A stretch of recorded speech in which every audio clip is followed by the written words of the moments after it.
బట్టతలతో బాధపడుతున్నారా? ఆధునితనమైన పద్ధతిలో hair transplantation చేయబడును. Face clinic, Hyderabad. నమస్తే రమ్మగారు. నమస్తే జయ. మంచి స్టోరీ చెప్తారా? ఒక చందమామ కథ చెప్తా. కథ పేరు చెప్పనా? నువ్వు నవ్వకూడదు. నల్లకోడి పెట్ట. దాని పేరు అదే పెట్టారు, నేనేం చేయలేదు. రియల్ నేమా లేకపోతే మీరు పెట్టారా? నేను పెట్టలా, వాళ్ళే పెట్టారు. అయితే ఓకే. ఒక కోయిగూడెంలో సమర్ అని ఒక కుర్రాడు ఉండేవాడు. సమర్ వాడు చాలా తెలివైనవాడు, చాలా మంచి విద్యలు వచ్చు, వాడికి యాక్టివ్, కబుక్కున పోరాటంలోకి దిగుతాడు.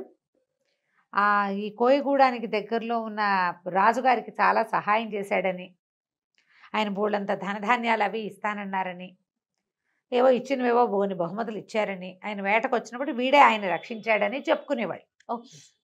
వాడు మెళ్ళో ఉన్న గొలుసు రాజుగారు ఇచ్చిందే, అసలు రాజుగారు అమ్మాయినే ఇస్తామని అట్లా వీడు చేసుకోలేదు, అలా చెప్పుకునేవారు. వాడు బాగుండేవాడు, హ్యాండ్సమ్గా ఉండేవాడు, యాక్టివ్ కూడా. అయితే వాడికి ఏమనిపించేది, క్రమంగా నువ్వు గ్రేటు, నువ్వు ఇంద్రుడివి చంద్రుడివి అంటే నిజంగానే నేను ఇంద్రుడిని చంద్రుడిని అనుకుంటారు. అంతేగా. కొన్ని ఉంటాయి ఫీలింగ్, ఇవి సహజ లక్షణాలు. మిగిలినవి జనం అంతా ఎక్కించినవి అనమాట. వాడికి ఏమనిపించేది, నేను చాలా గొప్పవాడిని అని ఫీల్ అయ్యేవాడు. ఊళ్ళో వాళ్ళంతా పెళ్లి సంబంధాలు వస్తుండే. వాళ్ళ అమ్మాయి వరే ఇంకా ఎన్నాళ్ళు ఉంటావురా ఇట్లా, రాజుగారు అమ్మాయిని వద్దంటే వద్దన్నావు. వాళ్ళ అమ్మ కూడా అలాగే అనేది. ఎవరో ఒక పిల్లని చూసి మంచి పిల్లని, తగిన పిల్లని చేసుకోరా అంటే, ఈ బొడి మొహాలన్నిటి నేను చేసుకోవటం ఏమిటి అనిపించేది వాడికి.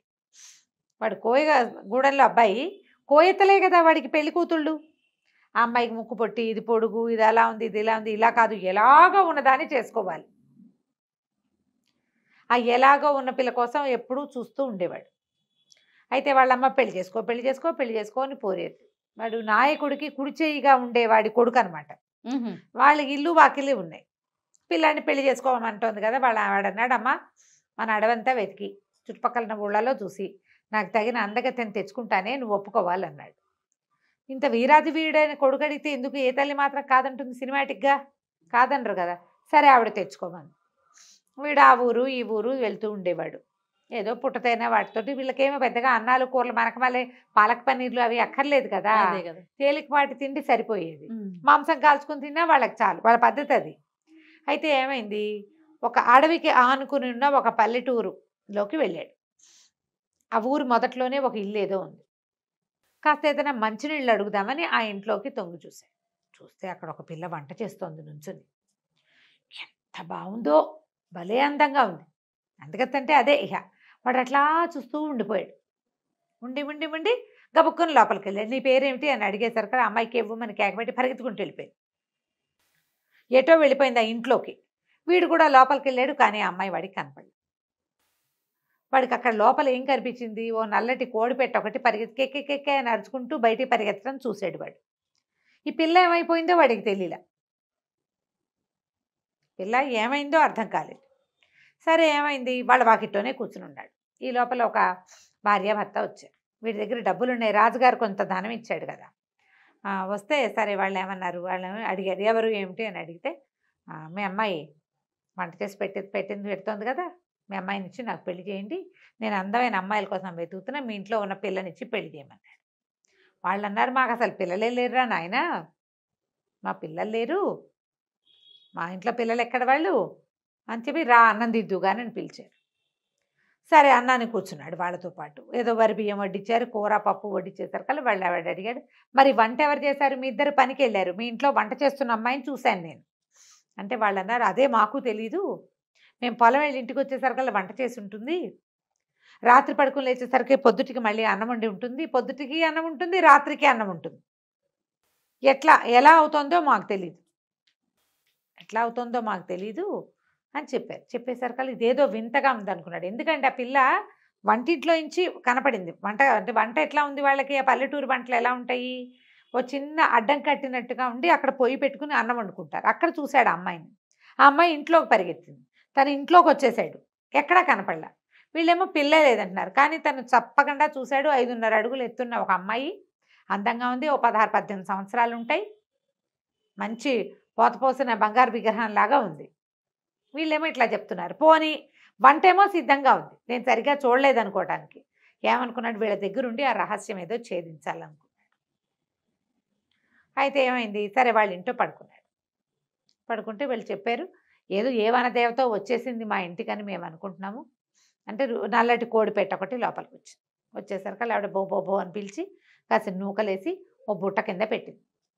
వీటికి నిద్ర పట్ల అలా మాగనక కళ్ళు మూసుకుంటుంటే కిరుకు కిరుకు అని చిన్న శబ్దం వస్తుంది, ఏదో మోత అవుతుంది. ఏమిట్రా అని వీడు చూస్తే ఆ కోళ్ళ బుట్ట ఉంది కదా, ఆ బుట్ట ఇట్ట పైకి లేస్తాం. ఆ బుట్ట కింద నుంచి నల్ల కోడి పెట్ట బయటకు వచ్చింది.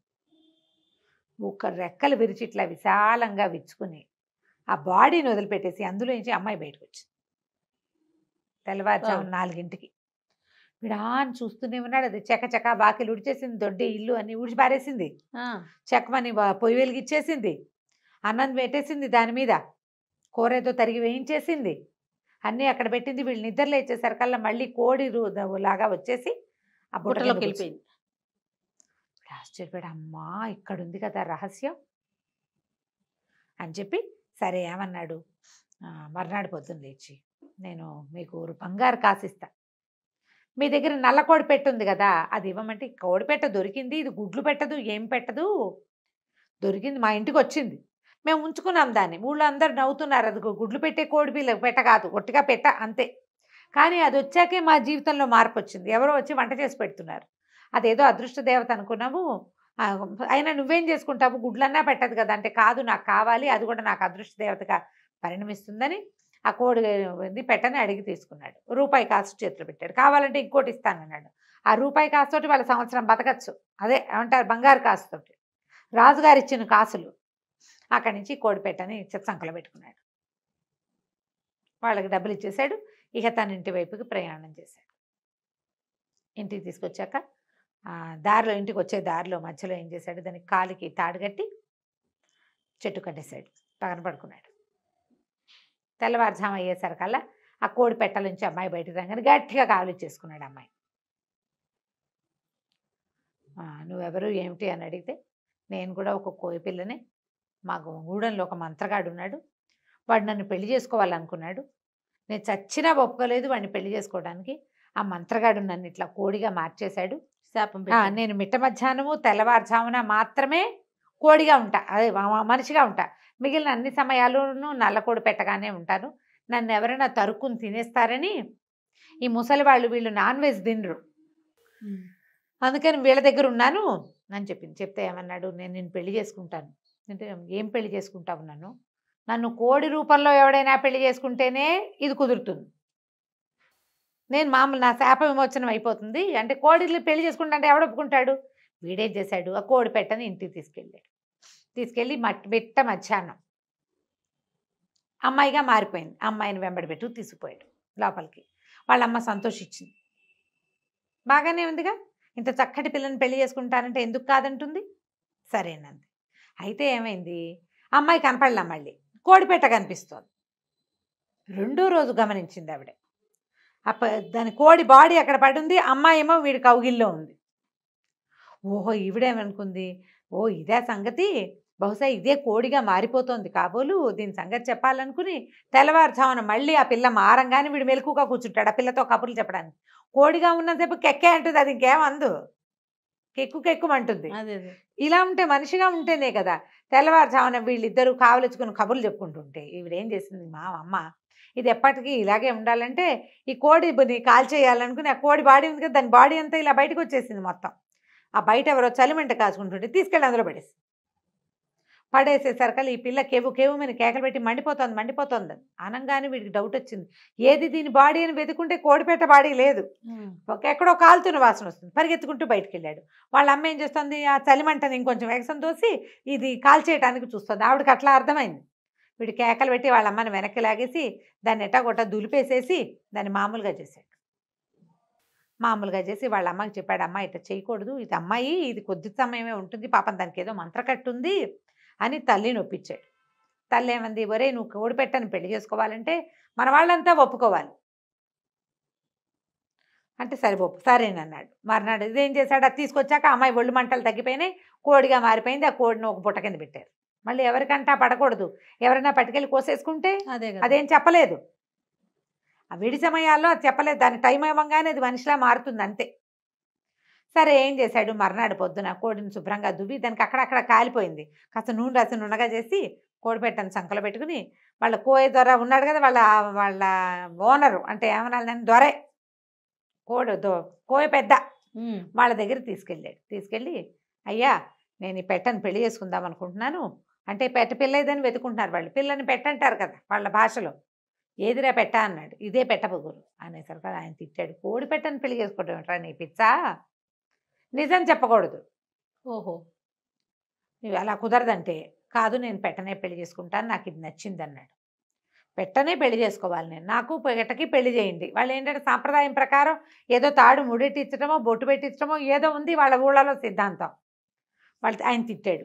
అక్కడి నుంచి ఒక ఆయన ఉంటాడు మంత్రవాది, గూడెంలో మంత్రవాది దగ్గరికి వెళ్ళి పెట్టతో నాకు పెళ్లి చేయమని. అందరూ తిట్టారు, చుట్టాలు పక్కాలు ఫ్రెండ్స్ అందరూ ఎక్కిరిచ్చారు, పిచ్చెక్కింది వీడికన్నారు. అయినా సరే వాడు గూడెం నుంచి వెలేస్తామన్నారు. వెలేసినా సరే మా అమ్మని తీసుకెళ్ళిపోతా, నా పెట్టతో నేను వెళ్ళిపోతా, ముందు పెళ్లి చేయండి చాలు నాకు. ఇక విసిగిపోయి ఏమనుకున్నారు, వీళ్ళ నాన్న ఎంతో సేవ చేశాడు గూడెంలో, ఎంతమందికో సహాయం చేశాడు, పైగా మరి వీడేమో రాజుగారికి సహాయం చేసిన వీరాది వీరుడు, ఏదో తొక్కాడు పిచ్చెక్కింది వీడికి, ఆ పెళ్ళి ఏదో చేసేస్తే సరిపోతుంది, తర్వాత ఎవరితో ఒక పిల్లని చూసి ముడిపెట్టచ్చు వీడికి అనుకుని సరే కోడిపెట్టతో పెళ్లి చేస్తామన్నారు. కోడిపెట్టని పీటల మీద వీడి పక్కన కూర్చోబెట్టారు. అందరూ కలిసి ఆ పువ్వులు అవి చల్లి సరే తాడు గట్రా దాని మెడలో అంటే కోడి మెడలో మంగళసూత్రాలు మూడేయంగానే కోడి కాస్త అమ్మాయిగా మారిపోయింది.